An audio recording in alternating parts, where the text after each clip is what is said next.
సిద్దిపేట జిల్లా కచ్వేల పట్టణంలో కుల వృత్తుల జేఏసీ ఆధ్వర్యంలో ర్యాలీ నిర్వహించారు. కిరాణా వర్తక, నాయి బ్రాహ్మణ, విశ్వకర్మ సంఘాలతో పాటు మొబైల్ సంస్థల వ్యాపారులు కూడా ర్యాలీలో పాల్గొన్నారు.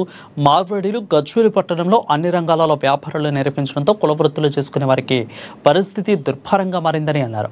ఇక పాన్ బ్రోకర్ లైసెన్స్ నియమాలు కూడా పాటించకుండా మార్వాడీలు వ్యాపారం చేయడం సరికాదని, పద్ధతి ప్రకారం వ్యాపారం చేస్తే అభ్యంతరం లేదని అన్నారు. వ్యాపారం నిర్వహించే మార్వాడీలు బిల్లులు హిందీలో రాయకూడదని, తెలుగులో రాయాలని డిమాండ్ చేశారు.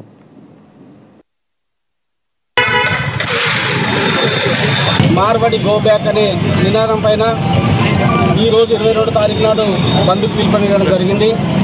ఈ బంద్లో భాగంగా గజ్వేల్ నియోజకవర్గంలో ఉన్నటువంటి ప్రజలారా, ప్రజాస్వామికవాదులారా, మేధావులారా అందరూ ఒకసారి ఆలోచించాల్సిందిగా నేను విజ్ఞప్తి చేస్తూ ఉన్నాను.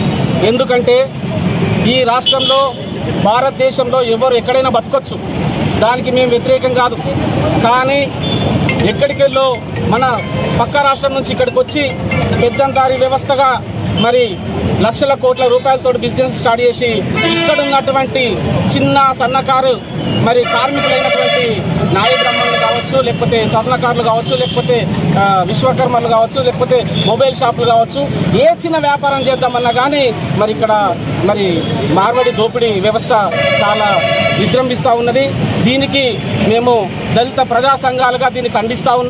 అందుకు పిలుపునివ్వడానికి కారణం జేఏసీ 22వ తారీఖు రోజు నాడు తెలంగాణ రాష్ట్రం మొత్తం బంధు పిలుపునిచ్చారు.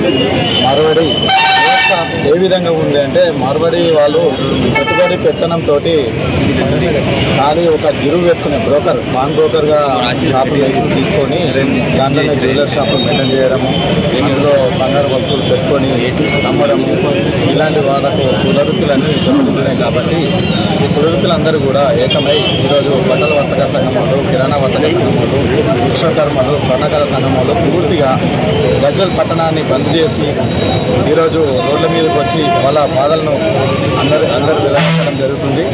దాంట్లో సంవత్సరం పరిపాలించిన బ్రిటిష్ సిద్ధాంతాన్ని వాళ్ళు పూచా పాటిస్తున్నారు. విభజించు పాలించు అనే సిద్ధాంతాన్ని పాటిస్తూ మన తెలంగాణ రాష్ట్రంలో చిచ్చులు పెడుతున్నారు, మన బతుకులను దోస్తున్నారు. కావున విభజించు పాలించే సిద్ధాంతాన్ని వాళ్ళు పూచా తప్పకుండా పాటిస్తారు. అలా పాటించిన సిద్ధాంతాన్ని బ్రిటిష్ వారిని ఎందుకు తరిమి కొట్టాం మనం? అదేవిధంగా ఒకే భాష మాట్లాడే తెలుగు, తెలంగాణ, ఆంధ్ర ప్రాంతం కూడా విడిపోయింది. అది కూడా మౌలిక సదుపాయాల గురించే కదా విడిపోయింది. అదేవిధంగా ఇవాళ మౌలిక సదుపాయాలు పూర్తిగా దోచేస్తున్నారు వారు. ఇది గమనించాలి తెలంగాణ ప్రజలు కూడా. వాళ్ళది విభజించు పాలించు అనే సిద్ధాంతాన్ని పూచా తప్పకుండా పాటిస్తూ మన బ్రతుకుల మీద దెబ్బలు కొడుతున్నారు. వాళ్ళ వ్యవస్థ, వాళ్ళు భారతీయులే, వాళ్ళని వద్దనంటలేము, మహానగరాలలో ఉండాలి. కానీ వాళ్ళు మహానగరాల నుండి వచ్చి మండలాలు, గ్రామాలు, చిన్న చిన్న గ్రామాల్లో కూడా విస్తరించి బతుకులు చిన్న భిన్నం చేస్తున్నారు.